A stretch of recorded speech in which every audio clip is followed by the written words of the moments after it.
तो सबसे पहले आप ये देखिए, ये बेसन की बर्फी का मिक्सचर है जिसे जमा के हम लोग बेसन की बर्फी बनाएंगे। तो यहाँ पे मैं आपको ये दिखाने की कोशिश कर रही हूँ कि अगर आपकी बेसन की बर्फी का मिक्सचर इस तरीके से हाथों से नहीं चिपक रहे हो तभी वो आगे जाके अच्छे से सेट हो पाएंगे। और अगर आपके बेसन की बर्फी का मिक्सचर हाथों से चिपक रहे होंगे तो वो अच्छे से सेट ही नहीं हो पाएंगे। और ऐसा क्यों होगा वो भी मैं आपको बताऊंगी। So hello everyone and welcome to my channel. आज मैं आप लोगों के साथ बेसन की बर्फी की रेसिपी शेयर करने वाली हूँ जो कि बिल्कुल ही हलवाइयों की जैसी होगी, जो कि दिखने से लेके खाने तक बिल्कुल ही मार्केट की तरह होगी। इसका टेस्ट बहुत ही अच्छा आएगा और आप इसकी कटिंग देख रहे हो कितनी अच्छे से ये कटिंग हो रहे हैं। और अब मैं आपको वो बर्फी दिखाती हूँ। तो ये देखिए, ये भी बेसन की ही बर्फी है, लेकिन आप देख सक रहे होंगे ये बिल्कुल ही चिपचिपी है और बिल्कुल ही ऑयली। तो इस बर्फी के साथ ऐसा क्यों हुआ ये भी मैं आपको बताऊंगी, जिससे आप वो गलती ना करें और आपकी भी बर्फी बिल्कुल एक बार में अच्छी बने।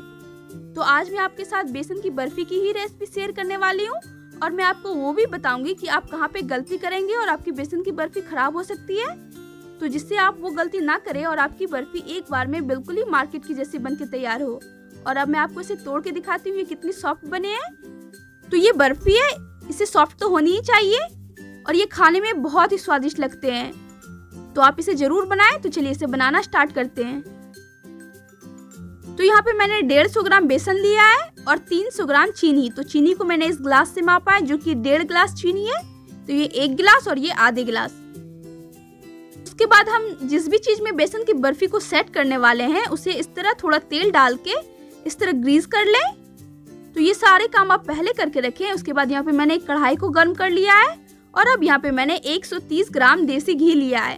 तो यहाँ पे मैंने 150 ग्राम बेसन लिया है जिसके लिए मात्र 130 ग्राम ही देसी घी लिया है। तो आप चाहें तो दोनों को बराबर ले सकते हैं, यानी कि 150 ग्राम बेसन और 150 ग्राम घी। अगर आप 130 ग्राम देसी घी में भी इसे बनाएंगे तो ये बहुत ही स्वादिष्ट बनेगी। तो बस अब हमें बेसन को बहुत ही अच्छे से भुनना है। तो गैस का फ्लेम बिल्कुल लो रखें और इसे अच्छे से भुनें।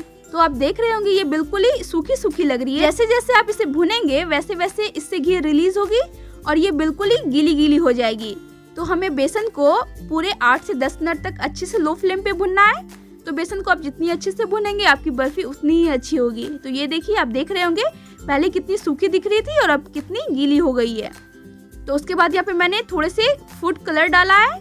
तो ये कलर ऑप्शनल है, अगर आपके पास हो तो डालें, इससे ये दिखने में बिल्कुल ही मार्केट की तरह लगेगी। तो अगर आपके पास कलर हो तो डालें, नहीं तो फिर भी ये बहुत ही अच्छी दिखती है। तो मैंने जो आपको दूसरी बर्फी दिखाया था जो कि बिल्कुल ही चिपचिपी दिख रही थी, वो ऐसा इसलिए हुआ था क्योंकि जो मैंने चाशनी लिया था वो बहुत ही पतली थी जिससे वो सेट ही नहीं हो पाई। तो ये देखिए 10 मिनट हो चुके हैं और ये बेसन बिल्कुल ही भून के तैयार है। तो इसे साइड रखते हैं। और अब ये जो हमने चीनी लिया था उसे मैंने एक कढ़ाई में निकाल लिया है और जिस ग्लास से मैंने चीनी को मापा उस ग्लास से मैंने 3/4 ग्लास पानी लिया है। तो यानी कि जितना चीनी हम लेंगे उससे आधा पानी। तो यहाँ पे मैंने 300 ग्राम चीनी लिया है तो उसका आधा पानी ले लेंगे और अब हमें इसमें एक उबाल आने देना है। तो बेसन की बर्फी अच्छी बनाने के लिए जो मेन चीज होती है वो होती है चाशनी। तो चाशनी को ही हमें अच्छे से बनाना है। तो हमें चाशनी बहुत ही अच्छे से बनाना है। अगर आपकी चाशनी अच्छी बनेगी तो आपकी बेसन की बर्फी बहुत ही अच्छी बनेगी। तो ये देखिए यहाँ पे एक उबाल आ चुके हैं। एक उबाल आने के बाद बस इसे हमें 1 से 1.5 मिनट ही पकाना है। और मैं आपको दिखाती हूँ, बस एक तार आने तक ही हमें इसे पकाना है। ये देखिए बहुत ही हल्की तार आ रही है, एक तार से बहुत ही हल्की, बस इतना देर ही हमें इसे पकाना है। ये चाशनी बिल्कुल ही तैयार है। और अब क्या करेंगे, वो जो हमने बेसन भून के रखा हुआ था उस बेसन में इस चाशनी को हमें मिला देना है और अब हमें इसे फटाफट से चलाना है। तो आप थोड़ा कलछी थोड़ा स्पीड चलाएं और इस तरीके से इसे मिलाते जाएं। तो आप इसे जितने अच्छे से मिलाएंगे उतना अच्छा आपके बेसन की बर्फी बनेगी। और मैं आपको दिखाती हूँ यहाँ पे एक चीज, यहाँ पे जो गैस है वो बिल्कुल ही ऑफ है। इसे हमें गैस पे बिल्कुल ही नहीं पकाना है। तो बस आपको एक बात को ध्यान में रखना है, हमें बेसन भून के साइड कर देना है। उसके बाद चाशनी बना लेनी है। चाशनी बनाने के बाद आप बेसन में उसे डाल दें और इसे बस इस तरीके से मिलाते जाएं। और इसे हमें कुल 8 से 10 मिनट तक इस तरीके से मिलाना है। आप बीच बीच में इसे छोड़ सकते हैं, लेकिन आप इसे शुरू में बहुत ही फटाफट से इस तरीके से मिलाते जाएं। और जब आप इसे कुछ देर मिलाएंगे तो ये बिल्कुल ही सेट होते जाएगी। और हमें इसे, मैं बता रही हूँ, 8 से 10 मिनट तक इस तरीके से मिलाना है। तो देखा आपने, हमें इसे गैस पे बिल्कुल भी नहीं पकाना है। तो चाशनी और बेसन दोनों गर्म होने के कारण जैसे जैसे आप इसे मिलाते जाएंगे वैसे वैसे ये सेट होती जाएगी। इसे गैस पे बिल्कुल भी नहीं पकाएं। अब मैं आपको इसे चेक करने का तरीका बताती हूँ। आप थोड़ा सा बेसन का मिक्सचर इस तरीके से हाथों में लें और इसे इस तरीके से रोल करें। अगर वो हाथों में नहीं चिपक रही हो तब ये बेसन की बर्फी सेट होने के लिए बिल्कुल ही तैयार है।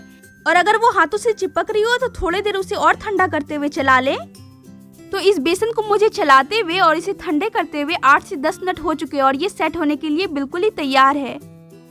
तो आप इसे जिस भी चीज में सेट करने वाले हैं आप उसमें से निकाल लें। इस प्रोसेस को आप थोड़ा जल्दी करें और इसे अच्छे से सेट कर लें। तो यहाँ पे मैंने इसे फटाफट से सेट कर लिया है।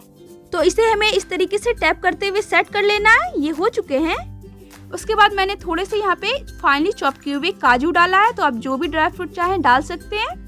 और अब इस तरीके से मैं इसे टैप कर ली हूँ ताकि अच्छे से ये सेट हो जाए। और अब हमें इसे 1 से 2 घंटे तक बिल्कुल ही ठंडे होने के लिए छोड़ देना है। उसके बाद इसकी कटिंग करेंगे।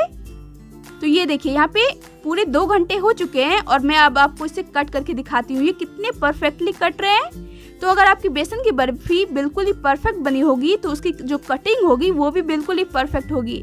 और आप देख सक रहे होंगे ये कितनी अच्छे से कट रही है, बिल्कुल ही नहीं टूट रही है। और बस इसे इस तरीके से काट लेंगे। तो आप जिस भी तरीके से चाहें इसे काट सकते हैं, लेकिन मैंने इसे बिल्कुल ही बाजार की तरह काटा है।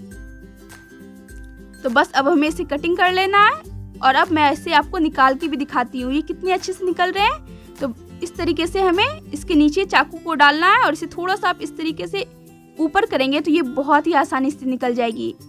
तो अगर आपकी बेसन की बर्फी बिल्कुल ही परफेक्ट बनी होगी तो आपकी बेसन की बर्फी जो होगी इस तरीके से बहुत ही आसानी से निकल जाएगी। आप देख सक रहे होंगे ये कितनी आसानी से निकल रही है। इसके ऊपर का जो टेक्सचर है वो भी कितना अच्छा आया है। तो ये देखिए बेसन की बर्फी बिल्कुल ही बनके तैयार है। और मैं आपको इसे तोड़ के भी दिखाती हूँ ये कितनी सॉफ्ट बने हैं। तो बेसन की बर्फी को बनाने से बस हमें एक ही चीज ध्यान में रखना है, वो है चाशनी। अगर आपकी चाशनी अच्छी बनेगी तो आपकी बेसन की बर्फी बहुत ही अच्छी बनेगी। तो चाशनी को हमें बस 2 से 3 मिनट ही पकाना है। तो एक बार आप इस तरीके से जरूर बेसन की बर्फी को ट्राई करें, आपकी बर्फी बहुत ही अच्छी बनेगी। और अगर आपको ये वीडियो पसंद आए तो प्लीज मेरे चैनल को सब्सक्राइब करें।